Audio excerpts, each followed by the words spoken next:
વિદ્યાર્થી મિત્રો, આપણે જોઈ રહ્યા છીએ ધોરણ 8 સ્વાધ્યાય 8.2 નો દાખલા નંબર 3. દાખલા નંબર 3 માં આપણે એવું કીધું છે કે ગુણાકાર કરો. અહીંયા પણ આપણને અમુક પદાવલી આપી છે 2x - 5y 3x² - 4xy 7x² y - 9² y².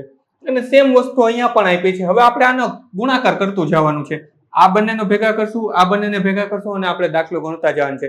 સાથે યાદ શું રાખશું તો કે નિશાનીના નિયમન સરખી હશે તો સરવાળો અથવા તો જવાબમાં વત્તાની નિશાની મૂકી દેશું, અલગ હશે તો બાદબાકીની મૂકશો. તો ચાલો વિડીયોની શરૂઆત કરીએ. એ પહેલા તમે જો જ્ઞાન વિશ્વ ઉપર નવા છો અથવા તો હજી સુધી જ્ઞાન વિશ્વને સબસ્ક્રાઇબ નથી કરી, નીચે આપેલા સબસ્ક્રાઇબ બટનને ક્લિક કરો, બાજુનું બેલ આઇકન પણ દબાવો. વિડીયો કેવો લાગ્યો અથવા દાખલામાં કાંઈ ના સમજાય કોમેન્ટ કરીને જણાવજો.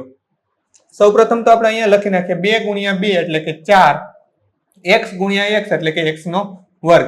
નિશાનીમાં કઈ પ્રોબ્લેમ શું કામ નહીં આવતો કે બંને ધન છે. અહીંયા કઈ નિશાન નથી એટલે ધન છે, અહીંયા ધન છે, સરખી હોય તો સરવાળો. હવે અહીંયા આવીએ 5 × 2 એટલે કે 10 અને x × y એટલે કે x અને y. હવે નિશાનીમાં અહીંયા થશે, જો અહીંયા છે ઋણ નિશાની, અહીંયા છે ધન નિશાની, ઓછા ગુણ્યા વત્તા તો જવાબ આવે ઓછા. પણ આપણે એવું યાદ રાખશું અલગ નિશાની એટલે બાદબાકી. ઓછા ગુણ્યા વત્તા અને વત્તા ગુણ્યા વત્તા બરાબર વત્તા ને એવું યાદ રાખવાની જરૂર પડશે નહીં. ત્યાર પછી આવીએ અહીંયા છે 3, અહીંયા છે 2 એટલે 3 × 2 = 6, x નો વર્ગ અને x તો અહીંયા કેટલા ગુણાકારમાં ઘાતનો સરવાળો થાય એટલે અહીંયા 2 છે, અહીંયા 3 એટલે કે x ની 3 ઘાત. નિશાનીમાં કાંઈ ચેન્જીસ આવશે નહીં કારણ કે બંને સરવાળા જ છે.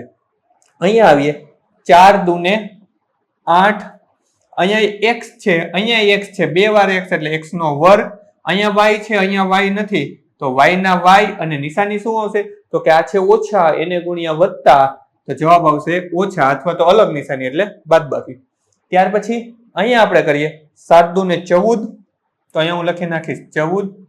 ત્યાર પછી લખીશ અહીંયા x નો વર્ગ છે, અહીંયા x એટલે કેટલી વાર x થયા તો કે 3 વાર, આ 2 ને 1 પહેલી વાર, અને y નિશાનીનો પ્રોબ્લેમ નહીં આવે. શું કામે? બંને ધન છે તો જવાબમાં ધન નિશાની ને ધન આપણે કરતા નથી. ત્યાર પછી અહીંયા 9 છે, અહીંયા 2 છે તો કે 9 × 2 = 18, x નો વર્ગ, અહીંયા x ટોટલ કેટલી વાર થયા તો 3 વાર, 2 આના અને 1 આના, અને અહીંયા છે y નો વર્ગ. નિશાની શું આવશે? આ ઋણ છે અને આ ધન છે તો નિશાની આવશે ઋણ. શા માટે ઋણ તો કે અલગ નિશાની અથવા તો બાદબાકી, અથવા તો અહીંયા તમારે લખવું હોય તો લખી શકાય ઓછા ગુણ્યા ઓછા બરાબર વત્તા, વત્તા ગુણ્યા વત્તા બરાબર એ વત્તા થશે, અને અહીંયા લખી શકાય ઓછા ગુણ્યા વત્તા બરાબર ઓછા, વત્તા ગુણ્યા ઓછા બરાબર એ ઓછા. સરખી હશે સરવાળો, અલગ હશે બાદબાકી. ત્યાર પછીનું સ્ટેપ જોઈએ 2 × 5 એટલે કે 10, x છે, અહીંયા y છે તો થઈ જશે xy. નિશાની શું આવશે? આ છે વત્તા, આ છે ઓછા, વત્તા ગુણ્યા ઓછા તો કે ઓછા, અથવા તો એવું યાદ રાખીએ અલગ છે એટલે બાદબાકી. ત્યાર પછી 5 × 5 એટલે કે 25 ને 25, અહીંયા y છે, અહીંયા y છે તો થશે y નો વર્ગ, 2 વાર y. નિશાની અહીંયા ઓછા છે અને અહીંયા ઓછા છે, ઓછા ગુણ્યા ઓછા તો થઈ જશે વત્તા, અને વત્તાને કરવાની જરૂર નથી. ત્યાર પછી 5 × 3 એટલે કે 15, અહીંયા x વર્ગ અને y તો 15x² y, અને નિશાની શું આવશે? ઓછા ગુણ્યા વત્તા એટલે કે ઓછા, અલગ છે. હવે જો કદાચ કોઈ આને આમ લખે 15yx² તો પણ સાચું, એટલે નિશાની માઇનસ હવે સાચું. કદાચ x ને પછી લખો ને y ને પહેલા લખો તો એવું કોઈ નિયમ નથી કે આને પહેલા લખી શકાય ને આને પછી લખવું. ત્યાર પછી અહીંયા છે 4, અહીંયા છે 5, 4 × 5 = 20, અહીંયા x અને y છે ને અહીંયા y છે તો હું લખી નાખી x y² અહીંયા એક વાર y ને આ બીજી વાર, ને આ છે ઓછા અને આ પણ ઓછા, ઓછા ગુણ્યા ઓછા બરાબર વત્તા, અથવા તો બંને સરખી છે એટલે વત્તાને કરવાની જરૂર નથી. ત્યાર પછી આવે 5 અને એનો ગુણાકાર કોની સાથે કરીએ તો કે 7 સાથે, તો 7 × 5 = 35. હવે અહીંયા x નો વર્ગ છે અને y છે, અને અહીંયા ખાલી y છે તો x નો વર્ગ અને y ની ઉપર 3 ઘાત. શા માટે તો કે અહીંયા એની 1y y ની ઉપર 2 ઘાત. શા માટે તો કે અહીંયા 1 વાર અને આ બીજી વાર એટલે 2 વાર, અને નિશાની શું આવશે? ઓછા ગુણ્યા વત્તા તો જવાબ આવશે ઓછા, અથવા તો બંને નિશાની અલગ એટલે કે ઓછા. ત્યાર પછી આપણે જઈએ 9 ગુણ્યા 5, તો 9 પંચાને 45. અહીંયા x વર્ગ y વર્ગ છે અને અહીંયા ખાલી y છે, તો હું લખી નાખું x વર્ગ અને y ની ઉપર 3 ઘાત. નિશાની શું આવશે? તો કે વત્તા. શા માટે? તો કે બંને બાદબાકી વાળા છે, બંને ઋણ છે અને આપણને ખબર છે બંને સરખા હોય તો સરવાળો થાય, તો ઓછા ગુણ્યા ઓછા તો પણ સરવાળો અથવા ધન થાય. ત્રીજું સ્ટેપ જઈએ. અહીંયા 2 ગુણ્યા 3 એટલે કે 6, x ગુણ્યા x વર્ગ એટલે કે x ની 3 ઘાત. મતલબ શું થયો? તો કે અહીંયા એક વાર x છે, અહીંયા 2 વાર છે. તમે આડું પણ લઈ શકો. આપણે આ 2 સ્ટેપ ઉભા કર્યા, તમારે જો કદાચ આપણે એમ થાય કે આપણે ઊભું નથી જવું, આડું જવું છે તો પણ ચાલે. અહીંયા હું કરી નાખું 4 દુ ને 8 અને x છે તો x નો વર્ગ અને y. એકવાર x હતો, એકવાર x હતો અને અહીંયા થઈ ગયા ઓછા. શા માટે ઓછા? તો કે આ વત્તા હતા, આ થઈ ગયા ઓછા. હવે ત્યાર પછી શું વિચારીએ? તો કે અહીંયા 2x નો ગુણાકાર કરીએ આપણે આની સાથે, તો 7 દુ ને 14, x છે અહીંયા x છે તો કે x નો ઘન અને y ને નિશાની આવશે વત્તા, અને છેલ્લું અહીંયા કહીએ 9 દુ ને 18, x અને x નો ઘન અને અહીંયા થઈ જશે y નો વર્ગ અને જવાબ આવશે ઓછા. શા માટે ઓછા? કારણ કે આ નિશાની વત્તા હતી અને આ ઓછા હતા. તમે જુઓ આ જે પદ આવ્યું ને એ જ અહીંયા આવ્યું, આ જે પદ આવ્યું ને એ જ અહીંયા આવ્યું, આ પદ આવ્યું ને એ અહીંયા આવ્યું, આ આવ્યું એ અહીંયા આવ્યું, આ અહીંયા. બધામાં આ વસ્તુ આ રીતે થવાની છે કારણ કે ઉપરની સંખ્યા એ જ છે અને નીચેની સંખ્યાઓ પણ એ જ છે. ત્યાર પછી આપણે આને પાસે જઈએ. 5 તેરી 15, x વર્ગ અને y. આની પાસે x વર્ગ હતો અને આની પાસે y હતી ને નિશાની શું થઈ જશે? ઓછા. આપણને આવું મળ્યું જશે, જો આ રહ્યું ઓછા 15 x વર્ગ y વર્ગ. તો આ રીતે ક્રોસમાં પણ સરખું થશે. ત્યાર પછી આપણે જોઈએ અહીંયા છે 3 અને અહીંયા પણ 3 છે, તો કે 9 x ની ઉપર 4 ઘાત. શા માટે 4 ઘાત? અહીંયા x નો વર્ગ છે, અહીંયા પણ x નો વર્ગ છે. પછી અહીંયા જઈએ 4 તેરી ને 12, 4 તેરી 12. અહીંયા એક વાર x છે અને ત્યાં 2 વાર છે એટલે x નો ઘન અને મળશે y અને જવાબમાં નિશાની આવશે ઋણ, કારણ કે ઓછા ગુણ્યા વત્તા એટલે કે ઓછા. આ રહ્યો આપણો ત્રીજો નિયમ. આવું આપણી પાસે ક્યાંક હશે 12xy. હજી આવ્યું નથી પણ આગળ આવશે આપણને. ત્યાર પછી 7x વર્ગ y, તો શું થશે? 7 તેરી ને 21, 7 તેરી ને 21, x વર્ગ ને x વર્ગ એટલે x ની 4 ઘાત અને અહીંયા y છે તો y. નિશાની શું આવશે? તો કે વત્તા એમ જ રહેશે કારણ કે આ પણ ધન છે, આ પણ ધન છે. હવે 9 3 27 એટલે 27, x નો વર્ગ અને x નો વર્ગ તો કે x ની 4 ઘાત અને અહીંયા આપણી પાસે y વર્ગ પણ છે તો હું અહીંયા y વર્ગ એડ કરી દઉં અને જવાબમાં નિશાની મૂકી દઉં ઋણ. શા માટે ઋણ મૂકી? કારણ કે આ ઓછા છે જ્યારે આ કેવા છે? વત્તા.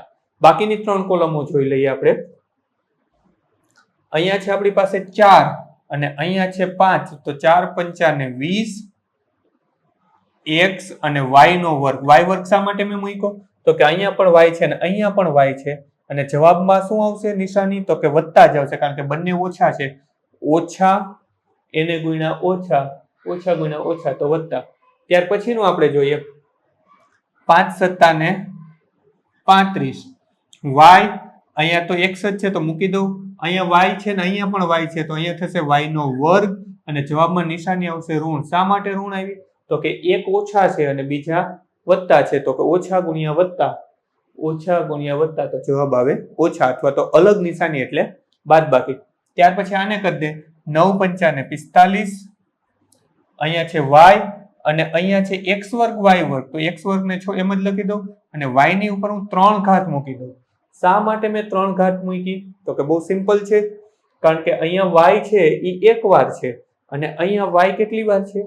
2 વાર છે અને નિશાની શું આવશે? તો કે વત્તા.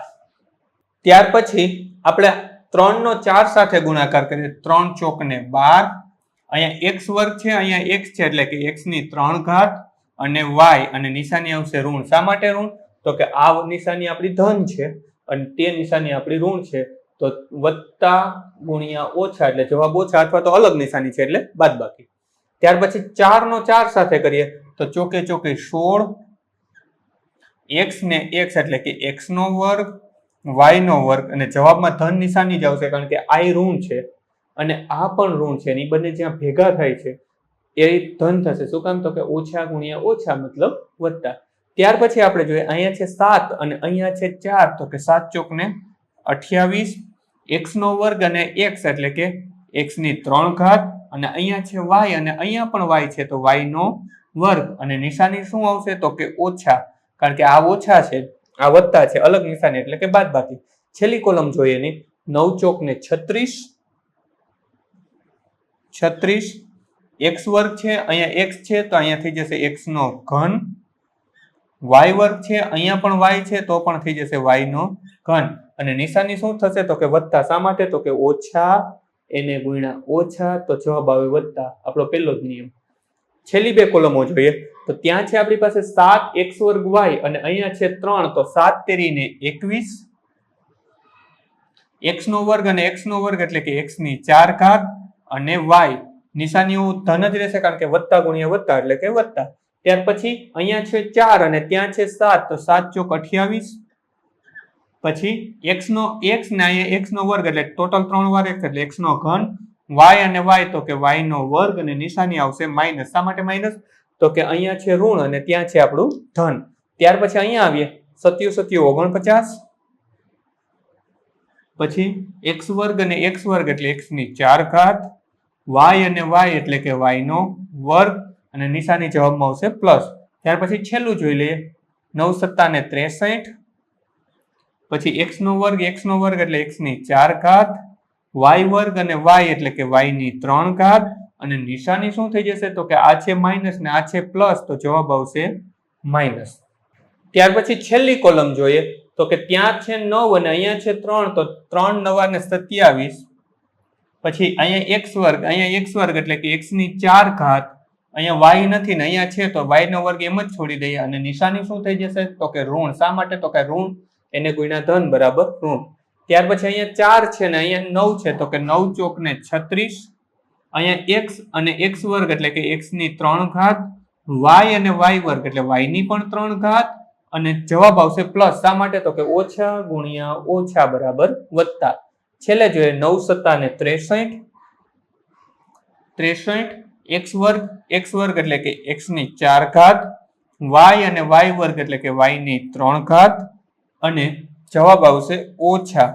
હવે અહીંયા આ બે જે છે ને 28 અને 36 તમારી ટેક્સ્ટ બુક ની અંદર આ બંનેમાં અહીંયા એક ઘાત આપી છે અને અહીંયા 2 ઘાત આપી છે. આટલા નાનકડી ભૂલ છે એટલે ટેક્સ્ટ બુકમાં ભૂલ નથી પણ ટેક્સ્ટ બુકની પાછળ જે જવાબો આપ્યા છે એમાં આ બંને કોલમમાં ભૂલ આપી છે. અહીંયા તમારે y આપ્યો છે ઓનલી અને અહીંયા આપ્યો છે y નો વર્ગ પણ હકીકતે શું થાય તો કે y અને y એટલે y નો વર્ગ થાય 2 વાર જ y થાય અને અહીંયા y નો વર્ગ એટલે 2 વાર y છે અને ત્રીજી વાર એટલે ત્રીજી વાર. તો આ બે કોલમ ખાસ જોજો. ટેક્સ્ટ બુકમાં પાછળ તમે જવાબ જોતા હો તો ત્યાં આને થોડું ટેલી કરી લેજો અને સુધારો કરી લેજો. છેલ્લું જોઈએ 9 × 9 એટલે કે 90 ને 81 x વર્ગ x ની 4 ઘાત y વર્ગ 2 વાર છે તો કે y ની પણ કેટલી થઈ ગઈ 2 ને 2 4 ઓછા ગુણ્યા ઓછા એટલે કે વત્તા. કરવાની જરૂર નથી. વિડીયોને પોઝ કરી ત્રીજો દાખલો તમારી નોંધપોથીમાં ઉતારી લ્યો. ત્યાં પછી વિડીયો ચાલુ રહેવા દેજો. ત્રીજા પછી ચોથો દાખલો થોડી જ વારમાં ડિસ્પ્લે પર આપી દઈશ. ટચ કરશો એટલે જોઈ શકાશે. સ્વાધ્યાયના બધા જ દાખલાની લિંક નીચે ડિસ્ક્રિપ્શનમાં આપી છે ત્યાંથી પણ તમે જોઈ શકશો. બાળ મિત્રો, વિડીયો જોવા માટે ખૂબ ખૂબ આભાર. આ વિડીયોને લાઈક કરો. જો હજી તમારા મિત્રો સાથે આને શેર ના કર્યો હોય તો આ વિડીયોને શેર કરજો અને મારી આ ચેનલને કે જ્ઞાન વિશ્વને સબસ્ક્રાઇબ કરવાનું ભૂલતા નહીં. ચોક્કસથી આ ચેનલને તમે સબસ્ક્રાઇબ કરજો. Thanks for watching. ફરી મળશું બીજા વિડીયોમાં.